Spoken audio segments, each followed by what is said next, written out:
வேட்டி 4, சரட்டு 2, தவசி துண்டு 2, அண்டடாயிரங்கடா. அதான் நான் போட்டுக்கிறேங்க. ஒண்ணுதேரா கேட்டா தவசி அண்டடாயிரம். இந்த வெள்ளாவில் வந்த கணக்கெல்லாம் சரி பாரு. பெத்த கணக்குல ஒண்ணு தப்பி போய் தனியா புலம்பிட்டு இருக்கு. அத கணக்குல இருந்து விட்டுரு. என்றா சொல்ற? காராறு சிறகு 2, கடுகு போல கண்ணு 2, ஈயடா இடிச்ச வாயான்னு ஈக்கெல்லாம் கதை சொல்லுவியே. இப்போ உன் வாயில அத இடிச்சு போயிருக்கு. என்றா பெரிய பேச்செல்லாம் பேசிக்கிட்டு கிட்டுச்சன்னா கண்ணாமணி திரும்பி போகும். ஏண்டா பல்லு 2 எடுப்பா இருக்கிறது மட்டும் ஆளாளுக்கு பேசுவீங்களா? என்னது 2 பல்லா?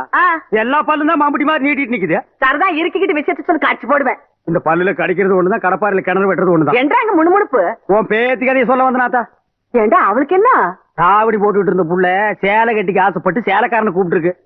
சக்கரை கவுண்டர் வெப்பாட்டி இல்ல, அவ வெத்தலைய கொட்டலாவில போட்டு கொட்டுற மாதிரி உன் பேத்திய கொட்டு கொட்டி விட்டான். அவ பச்சை புள்ள முகம் எப்படி வாடி போச்சு தெரியுமாத்தா? நீ என்னடானா இங்க அண்டடாயிரம் கணக்கு போடுறான்னு. ஏண்டா எவ்வளவு ஒரு சீமச்சிருக்கி வந்து என்ற பேத்திய கொட்டுன்னு கொட்டது பாத்துக்கிட்டு சும்மா வர வந்த? அங்கேயே 4 வார்த்தை கேட்டு போட்டுதானுங்க வந்தேன். இது வாரு, ஊருக்குள்ள எத்தனை சீல துணிக்கார சுத்தினாலும் சரி அத்தனை பேருக்கு இங்கே அனுப்பி வையே. என்ற பேத்திக்கு எப்பேற்பட்ட சீலை வாங்கி கொடுக்கணும் எனக்கு தெரியும்டா.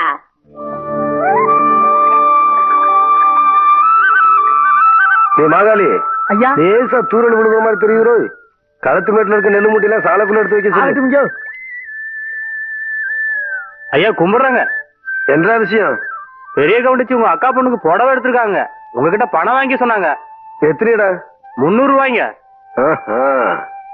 சேலை கட்ட அளவுக்கு பெரிய மனுஷன் ஆயிட்டாளா? அந்த பொண்ணு வேற சொன்னா ஆத்தா ஏமாந்துரும். நல்லா தெரிஞ்சு வச்சிருக்கீங்க. புடுற ஐயா கும்பிடுறாங்க. இருக்கட்டும். ஆத்தா அக்கா மகளுக்கு சீலை எடுத்தாங்க. ரூபா உங்ககிட்ட வாங்கிக்க சொன்னாங்க.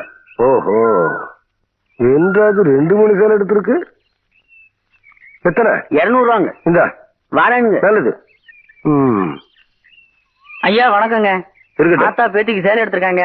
உங்ககிட்ட போய் பணம் வாங்கிக்க சொன்னாங்க. எத்தனை? 400 ரூபாய்ங்க. என்றது நிச்சயார்த்தம் முடிஞ்சு கல்யாணமே நடந்துரும் போல இருக்கு. ஆத்தா அவ்வளவு சேலை எடுத்துக்கிட்டு இருக்கு. இந்த ஐயா கும்பரானுங்க. இருக்கட்டும். ஆத்தா சீல் எடுத்துச்சா? ஆமாங்க. பேத்திக்கு எடுத்துச்சா? ஆமாங்க. பணத்தை எங்கிட்ட வாங்கி சொல்லிச்சா? ஆமாங்க. எத்தனை? 300 ரூபாய்ங்க.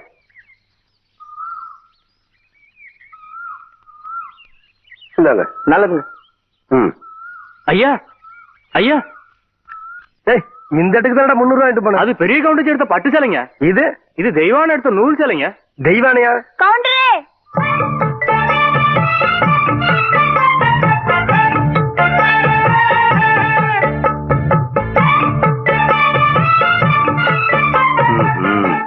என்ன அப்படி பாக்குறீங்க?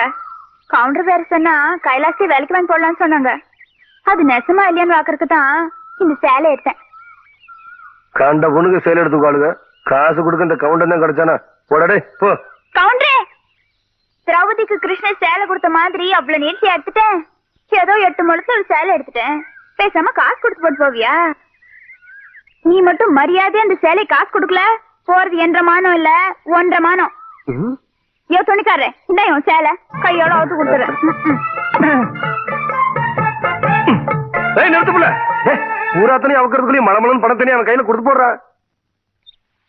டேய் பத்திரமா பாத்து வைங்கடா. வெடி மருந்து பாத்து வைங்க. ஐயா வணக்கங்க. தம்பி யாரு? மலைச்சாமி மச்சான். அந்த இருளாயோட மவன். சின்ன கவுண்டம் கூட படிக்க வச்சான்னு சொல்லுவாங்களே, அது இவன் தான். நிறுத்துடா. படிக்க வச்சவனை பத்தியே சொல்லி படிச்சவன் மரியாதை ஏன்னா கெடுக்கிற. படிச்சவனுக்குன்னு ஒரு மரியாதை இருக்கு. தம்பி இப்ப என்ன பண்ணுது? சும்மா தாங்க இருக்கேன். படிச்சு போட்டு சும்மா இருக்க கூடாது தம்பி. உனக்கு சௌகரியப்படும் போது என்ன வீட்டுல வந்து பாரு.